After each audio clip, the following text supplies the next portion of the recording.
નમસ્કાર વિદ્યાર્થી મિત્રો, કેમ છો? મજામાં? આપનો મોટો ભાઈ સાહિલ વેકરી આપ સૌનું વિદ્યાકુલ ગુજરાતી યુટ્યુબ ચેનલ પર હાર્દિક હાર્દિક સ્વાગત કરું છું.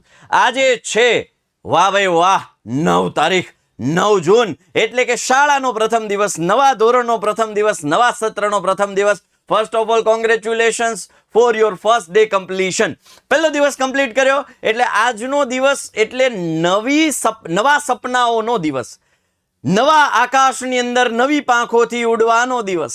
આજનો દિવસ એટલે નવી ખ્વાહિશ, નવા અરમાનો લઈ અને આપણે શાળામાં જ્યારે પ્રવેશીએ છીએ તો એ દિવસ બહુ ખાસ હોય છે, કારણ કે આ ફર્સ્ટ ડે થી લઈ અને છેલ્લા દિવસ સુધીનો જે વચ્ચેનો સમયગાળો છે એ તમારું અભ્યાસિક કરિયર મતલબ અભ્યાસ નક્કી કરે છે. તમે કેવા પર્સન્ટેજ હાંસિલ કરશો, કેવું રિઝલ્ટ અચીવ કરશો, તમારા શું સપનાઓ છે ને એ સપનાઓને પૂરા થવા માટેના રસ્તાઓમાં તમે આગળ વધશો કે પાછળ જશો. તમે તમારા માતા પિતાના જે સંસ્કાર છે, તમારા માતા પિતાએ જે ભરોસો તમારા પર મૂક્યો છે એના ઉપર ખરા ઉતરવાના છો કે એના ઉપર ફેલ થવાના છો, એ આ એક પહેલા દિવસથી લઈને છેલ્લા દિવસ વચ્ચેનો સમયગાળો નક્કી કરે છે. તમે પ્રગતિ કરવાના છો કે તમે દુર્ગતિ કરવાના છો એ આ પહેલા દિવસથી જ નક્કી થવાનું છે. હવે પછીનું જે બિહેવિયર છે એ નક્કી કરશે તમારું કરિયર, તમારું ઉજ્જવળ ભવિષ્ય. વિદ્યાર્થીઓ, એ ભવિષ્યને કેટલું ઉજ્જવળ બનાવવું, કેટલું ચમકાવવું એ તમારા હાથમાં છે. એટલે આજનો જે સેશન છે માત્ર ને માત્ર હું તમને અવેર કરવા માટે આવ્યો છું, ઉજાગર કરવા માટે આવ્યો છું, જાગૃત કરવા માટે આવ્યો છું. તમને વાસ્તવિકતા અને હવે પછી આખું એ વર્ષ શું ધ્યાન દેવાનું છે, કઈ કઈ બાબતોનું ધ્યાન રાખવાનું છે એના વિશેની વાતો કરવા માટે આવ્યો છું. એટલે ફર્સ્ટ ઓફ ઓલ જે વિદ્યાર્થીઓ છે ખાસ આજના દિવસે જઈ અને સ્કૂલની અંદર ખાસ પોતાની શાળા, આપણે કમેન્ટની અંદર પોતાની શાળાનું નામ, તાલુકો, જિલ્લો અથવા શહેર હોય તો નામ કમેન્ટમાં ખાસ જણાવજો, એટલે અમને પણ ખ્યાલ આવે કે કઈ કઈ શાળામાંથી કઈ કઈ જગ્યાએથી વિદ્યાર્થીઓ આપણી પાસે ભણે છે. બરાબર, એટલો સમય કાઢી અને કમેન્ટ ખાસ કરજો. ચાલો, આજનો પહેલો જ પોઈન્ટ કે ભાઈ નિયમિતતા અને સમય પાલન, રેગ્યુલારિટી એન્ડ મેનેજમેન્ટ. જ્યાં દોસ્તો ટાઈમ મેનેજમેન્ટ આખા વર્ષ દરમિયાન ખૂબ અગત્યનું રહેશે. તમે શરૂઆતની અંદર જે જુસ્સો, જે જુનૂન, જે ઉત્સાહ, જે ઉમંગ, જે તાકાત, જે જોશ બતાવો છો, એ જ જોશ, એ જ તાકાત, એ જ ઉત્સાહ, એ જ ઉમંગ, એ જ જુનૂન એ વર્ષના છેલ્લા દિવસ સુધી રાખવાનું છે, જાળવી રાખવાનું છે. તો અને તો જ ધાર્યું પરિણામ મળશે. ગોલ જે સેટ કર્યો હશે ત્યાં સુધી તમે પહોંચી શકશો. રાઈટ? એમાં પહેલું છે દૈનિક અભ્યાસ. દૈનિક અભ્યાસ એટલે અત્યાર સુધી વર્ષોથી નાના દો હતા ત્યારથી લઈને મોટા થયા ત્યાં સુધી તમને વારંવાર કોઈ શિક્ષકો, દરેક શિક્ષકો કહે છે કે રોજનું કામ રોજ કરો, દરરોજનું કામ રોજ કરીને જ સુવો, આજનું કામ આજે પૂરું કરો, કાલ ઉપર ના જવા દો, આજનું કામ આજે જ કરો, કાલ ઉપર ના જવા દો. પણ આપણે માનતા નથી. બટ એકચ્યુઅલી જો તમે રોજનું કામ રોજ કરવા માટે જો ટેવાયા તો તમારે બોર્ડની પરીક્ષા ટાઈમે ઉજાગરા કરવાની જરૂર નહીં પડે, બોર્ડની ટાઈમે પણ તમારે એક્સ્ટ્રા વાંચનની જરૂર નહીં પડે, અથવા વાર્ષિક પરીક્ષાને ટાઈમે પણ તમારે એક્સ્ટ્રા વાંચનની જરૂર નહીં પડે, જો તમે રોજનું કામ રોજ કરીને સુવાની આદત રાખો છો. બીજું, સમયપત્રક બનાવો. ઘણી કમેન્ટ્સ આવે છે કે સાહેબ તમે અમને એક ટાઈમ ટેબલ બનાવીને આપો. અલ્યા ભાઈ, તારા માપના કપડા તારું માપ લઈને જ બને. વાત સમજાઈશ કે ભાઈ તું સવારે કેટલા વાગે ઉઠે છે ભાઈ, તું સ્કૂલે ક્યારે જાય છે મારા કલેજા, સ્કૂલથી ક્યારે પાછો આવે છે, રસ્તો કેટલો લાંબો છે, બસમાં જાય છે તો એમાં કેટલી કલાક જાય છે, ઘરે આવીને તું શું કરે છે, કે કોચિંગમાં જાય છે કે નહીં, ઓનલાઈન વિડીયોઝ જોવે છે કે નહીં, આપણી ટોપર બેચમાં છો કે નહીં, ટોપર બેચની ડીપીપી તું સોલ્વ કરે છે કે નહીં, ટોપર બેચનું જે વર્ક છે એ કરે છે. તો એ માટે ભાઈ તારે ખુદને ટાઈમ ટેબલ બનાવવું પડશે, ખુદને. હા, કોઈ તમને ટાઈમ ટેબલ ના બનાવી આપે, કારણ કે એને ખબર જ નથી સામેવાળા વ્યક્તિને કે તમારું રૂટીન શું છે, એ તમારે નક્કી કરવાનું છે. એટલે ખાસ સમયપત્રક બનાવો, પણ કેવું ટાઈમ ટેબલ કેવું હોવું જોઈએ, થઈ શકે એવું હોવું જોઈએ. ક્યાંક તમે એવું ના બને 5 કલાકની ઊંઘ રાખી હોય ટાઈમ ટેબલમાં અને 15 કલાક વાંચવાનું રાખ્યું હોય, એવું કે આડાવડું ને, એવું કે પ્રેક્ટિકલી હોય. વિષય મુજબ સમય ફાળવો. ઘણા વિદ્યાર્થીઓને મેં જોયા છે, જો એને ગણિત ફાવતું હોય તો ગણિતમાં પડ્યા રહે, સમાજ ફાવતું હોય તો સમાજનું વાંચે રાખે, વિજ્ઞાન ન ફાવતું હોય તો વિજ્ઞાનમાં પડ્યા રહે, જેનીથી ગણિત અને સમાજ ને અંગ્રેજી જેવા વિષયો પાછા કાચા પડી જાય. એટલે જે ફાવે છે એને કદાચ થોડો ઓછો ટાઈમ આપો તો ચાલે, પણ સાવ ટાઈમ ના આપો એ વ્યાજબી નથી. જે નથી ફાવતું એને થોડો વધુ ટાઈમ આપવો એ જરૂરી છે. સબ્જેક્ટ જો ભાઈ સમજી લેજો, રિઝલ્ટ બધા વિષયથી બને છે. ગણિત, વિજ્ઞાન, સમાજ, અંગ્રેજી, ગુજરાતી, હિન્દી અથવા સંસ્કૃત, આ બધા વિષયથી રિઝલ્ટ બને છે. આ ભૂલતા નહીં. કોઈ 1, 2, 3 કે 4 વિષયોથી રિઝલ્ટ નથી બનતું. એટલે બધાને તમારે ઇક્વલી મહત્વ આપી, ઇક્વલી મહેનત કરી, ઇક્વલી તૈયારી કરી અને પ્રિપેર કરવું પડશે. દેન આફ્ટર છે વ્યવસ્થાપન. શું વ્યવસ્થાપન? તો કે એ જ વ્યવસ્થાપન કે કઈ જગ્યાએ મારે કયા વિષયની અંદર, ખાસ એમાંય કયા ચેપ્ટરમાં. જો ઘણી વખત એમ કે સાહેબ મને સમાજ અઘરું લાગે છે, ઘણા એમ કે સાહેબ વિજ્ઞાન અઘરું લાગે છે. પણ દોસ્તને વિજ્ઞાન અઘરું નથી લાગતું. વિજ્ઞાનની અંદર રહેલું કોઈ ચેપ્ટર, એ ચેપ્ટરની અંદર રહેલો કોઈ ટોપિક અઘરો લાગે છે. That's why you are telling science is hard for me. ના બેટા ના, સાયન્સ આખો સબ્જેક્ટ તારા માટે હાર્ડ નથી. એની અંદરનો કોઈ ટોપિક હાર્ડ છે તો દોસ્ત એને મજબૂત કરી લે ને, સબ્જેક્ટ આપોઆપ મજબૂત થશે. બીજું એક તો નેગેટિવ માઇન્ડસેટ કાઢી નાખો, મને હાર્ડ પડે છે. એ તમે કમાન્ડ આપી દીધો ત્યાંથી જ તમારી હાર્ડનેસ વધી ગઈ, મતલબ શરૂ થઈ ગઈ. રાઈટ. ત્યારબાદ છે વર્ગખંડમાં સક્રિયતા, active participation in the class. Most needed. આની ખાસ જરૂરિયાત છે. ક્લાસની અંદર જ્યારે ભણાવે છે, પહેલી વખત ભણાવે છે ત્યારે 100% અટેન્શન આપવાનો પ્રયત્ન કરો. 100% અપાશે નહીં, પ્રયત્ન તો કરો. આપણે પ્રયત્ન જ નથી કરતા. બાજુવાળા સાથે વાતો ચીતોમાંથી, પાછળવાળાને સળી કરવામાંથી, આગળવાળાના ચપ્પલ ફેંકી દેવામાંથી, એને ગલી ગલી કરવામાંથી, એને હા બોલાવવાથી, એમાંથી આપણે ઊંચા જ નથી આવતા ભાઈ. ક્લાસની અંદર બોર્ડ ઉપર તમારા શિક્ષકો જે ભણાવે છે, તમને જે સમજાવે છે, પ્રોપરલી ફુલ્લી કોન્સન્ટ્રેશન રાખવાના પ્રયત્ન કરો. રાઈટ. ધ્યાનપૂર્વક સાંભળો, સમજવાનો પ્રયત્ન કરો. ન સમજાય તો પ્રશ્નો પૂછો. એવું કોઈ હોય કે જે ખાલી સર બોલ્યા જોય, મેડમ બોલ્યા જોય, તો ક્યાંક લખવું પડે તો નોટબુકની અંદર નોંધી લો. એ નોટ્સ કહેવાય. નોટ્સ બનાવો. કે આપણે કઈ, ઘણા એમ કે સાહેબ મેં તો મારા જૂના એક ફ્રેન્ડ છે ને, જૂનો અમારા સિનિયર છે ને, એની નોટ્સ લઈ લીધી. અલ્યા પણ એની નોટ્સ ને તારી નોટ જમીન આસમાનનો ફરક હોય. તને કઈ રીતે યાદ રહે છે? તું તારી રીતે નોટ્સ બનાવ મારા કલેજા, મારા જીવ. રાઈટ.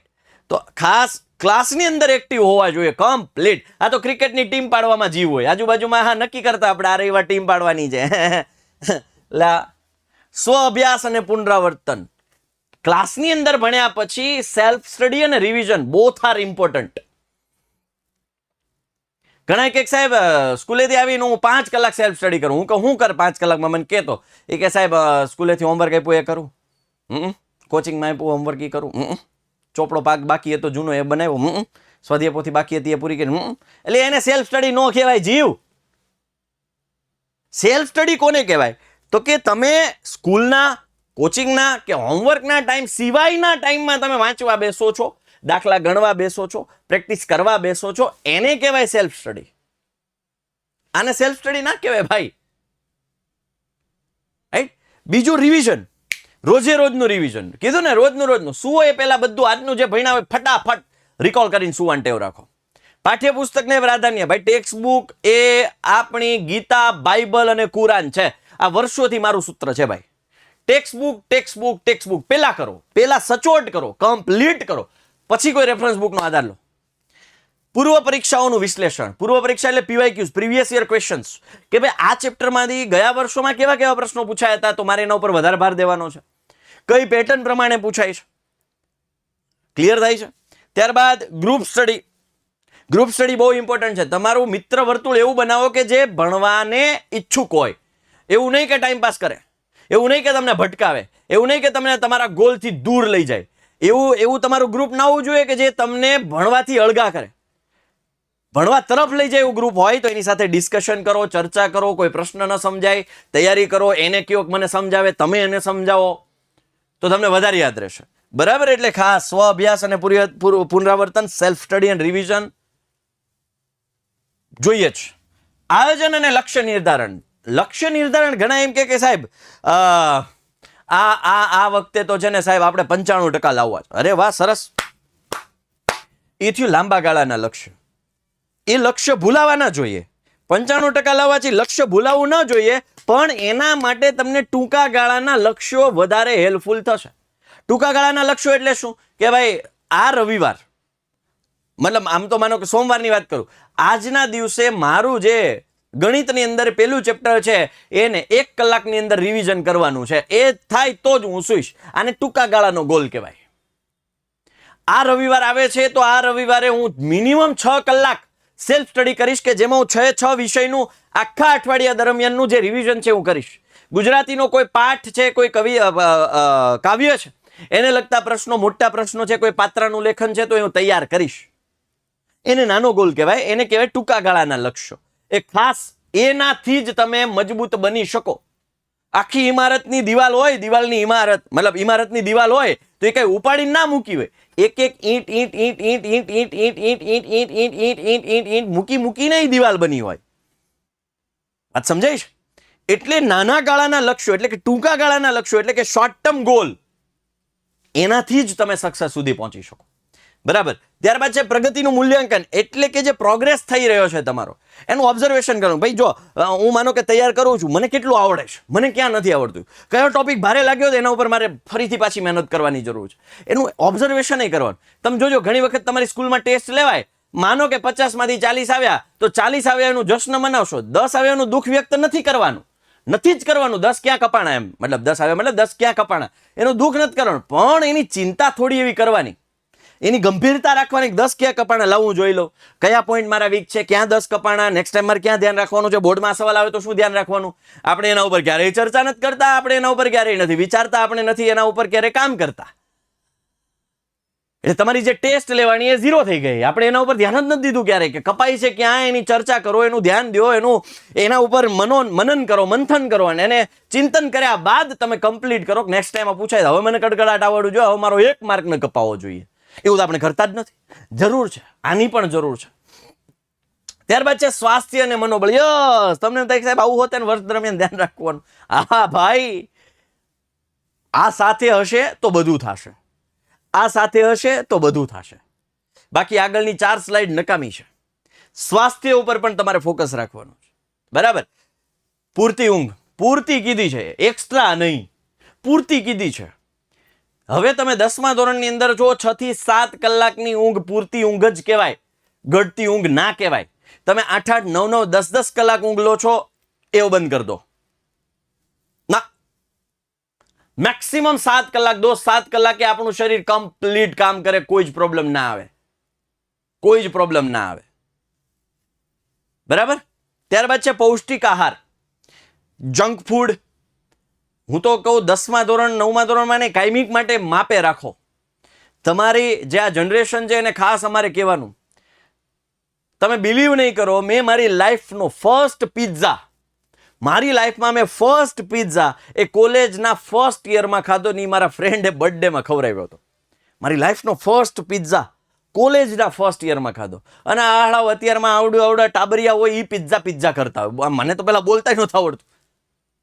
આ સમજાય? એટલે જંક ફૂડથી શક્ય હોય એટલા દૂર રહો. ત્યારબાદ નિયમિત વ્યાયામ અથવા રમતો. વ્યાયામ એટલે કસરત.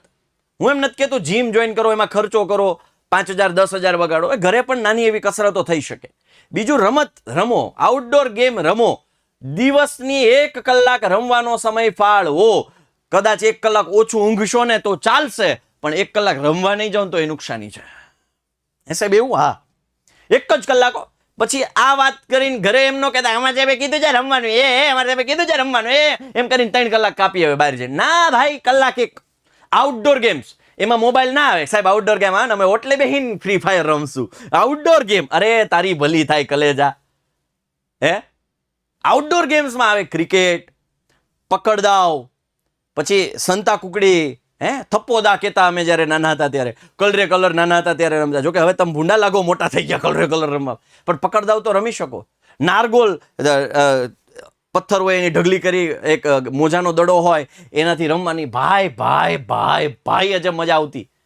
છૂટ દડી, ગાભાન દડેથી હો, રબરના દડે નહીં, કોકને સોંટાડી દેતા નહીં વાહમાં. ભમરડે રમવા જાઓ, લખોટીએ, અરે ભાઈ જલસા જલસા કરો, પણ કલાક. ત્યારબાદ છે તણાવ મુક્તિ. યસ, સ્ટ્રેસ ફ્રી રહેવાનું. જોકે આ તો હવે બધું અમારે તમને ટિપ્સ આપવી પડે. ટેન્શન એટલું બધું નહીં લેવાનું કે મગજ બેર મારી જાય, યાદ રહેતું એ ભૂલાવા માંડે. તમારી મહેનત ઉપર ભરોસો રાખો, તમારા પ્લાનિંગ ઉપર ભરોસો રાખો, તમારા આયોજન ઉપર ભરોસો રાખો. તમે જે દિશામાં મહેનત કરો છો એ દિશામાં આગળ વધતા રહો. જ્યાં અટવાઓ છો ત્યાં શિક્ષકોની મદદ લો, માતા પિતાને તમારા પ્રશ્નોની રજૂઆત કરો. ભાઈ બિંદાસ મસ્ત જીવન મળ્યું છે, જીવવા જેવું. ભાઈ તમે અત્યારે મને જોઈ રહ્યા છો, મતલબ તમારું જીવન સારું છે, કારણ તમારા હાથમાં સ્માર્ટફોન છે. તમે કોઈ સારી શાળામાં ભણવા જાઓ છો, પંખા નીચે તમે બેસીને ભણી શકો છો. આ સારામાં સારી સુવિધા કહેવાય. તો જીવનમાં કોઈ વધારાનું ટેન્શન નહીં, વધારાનો લોડ નહીં. બસ માત્ર ને માત્ર કરિયર ઉપર ફોકસ કરો, અભ્યાસ ઉપર ફોકસ કરો. જ્યાં અટવાઓ છો ત્યાં આગળ વધવાના પ્રયત્નો કરી, મહેનત કરી, જજુમીને, તાકાતથી લડીને અને એક સફળતાના શિખર સુધી પહોંચો એવી આશા અભિલાષા સાથે આપણે આ સેશન આખા વર્ષ દરમિયાન ભાઈ આ બાબતની ધ્યાન રાખો. આ જ રોડમેપ છે મારો. ઘણાને એમ હતું કે સાહેબ તારીખ વાઇઝ આપશે, મંથ વાઇઝ પ્લાનિંગ આપશે કે આ મહિનામાં ચેપ્ટર કરવા. અરે ભાઈ એ તારા હાથમાં છે, એ તારે કરવાનું. એટલું તો કર. કારણ કે તારા હાથમાં છે તને કયું અઘરું પડે છે, તને કયું સહેલું પડે છે. ઓછા સમયમાં તું કયું વધારે યાદ રાખી શકે છે, વધારે સમયમાં તું કયું ઓછું યાદ રાખી શકે છે. મારા જીવે તારે ધ્યાન રાખવાનું છે, એ તારે બનાવ. બીજું આખા વર્ષનો પ્લાન ક્યારેય ન બને. કોઈ તમને એમ કે હું આખા વર્ષનો પ્લાન આપી દઉં તો ભાઈ એ શક્ય જ નથી. એ એક્ઝિક્યુટ કરવો પોસિબલ નથી. એના કરતાં અઠવાડિક પ્લાન ગોલ સેટ કરો, નાના નાના ગોલ સેટ કરો, દિવસનો પ્લાન સેટ કરો. હું તો દરેક વખતે કહું છું કે સવારે ઉઠીને આજનો ગોલ સેટ કરીને તૈયારી કરો, પૂરું થાય પછી સુવાના પ્લાન કરો. ટુ ડુ લિસ્ટ બનાવો, નાના નાના ગોલ, જે ટૂંકા ગાળાના લક્ષ્યો છે એને હાસિલ કરતા જાઓ. મોટું લક્ષ્ય આપોઆપ હાસિલ થશે. આ સાથે આ સેશનને આપણે એન્ડ કરીએ છીએ. આપનો મોટો ભાઈ સાહિલ વેકરી આવી જ રીતે તમારા હિતમાં વાત કરતો રહેશે, આવી જ રીતે તમને આગળ વધારતો રહેશે, આવી જ રીતે તમને આયોજન કરાવતો રહેશે, આવી જ રીતે તમને મોટિવેશન આપતો રહેશે, આવી જ રીતે તમને આગળ વધવામાં હર હંમેશ કદમથી કદમ મિલાવી, ખભે ખભો આપી, બાવડું ચાલી તમને મંજિલ સુધી પહોંચાડવા માટે હંમેશા તત્પર રહેશે.